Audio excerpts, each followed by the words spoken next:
objects and other people. Now, it might sound like a kind of simple, easy question, but when you get down to the atoms of it, it's quite complex and might leave you feeling a little bit alone.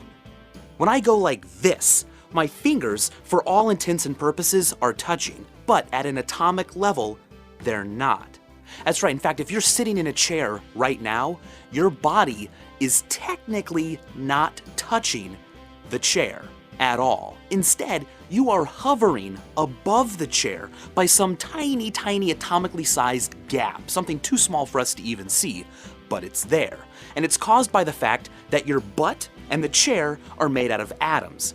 Now, as we all know, the matter that we deal with every day is made out of atoms, and an atom is a nucleus surrounded by an outer shell of orbiting electrons. Now, when two atoms get close to each other that aren't going to bond or chemically react, they have trouble touching each other. Why?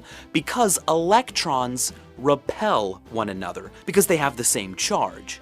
And because of a fancy thing called the Pauli exclusion principle, we also know that all of an atom's electrons cannot be all pushed down to the same energy level all together on the same shell. So what this means is that if I touch something, I'm technically not really touching it.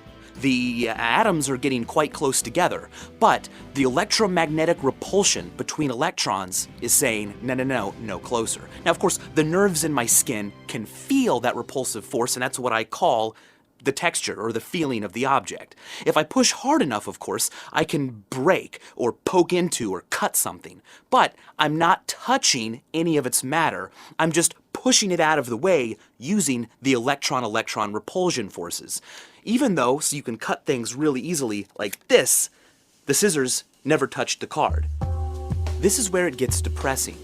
What all of this means is that when you kiss your girlfriend or pet your dog or hug your grandmother, you're not actually making contact with their matter. You're not technically touching them. You're just feeling the repulsive force of their electrons.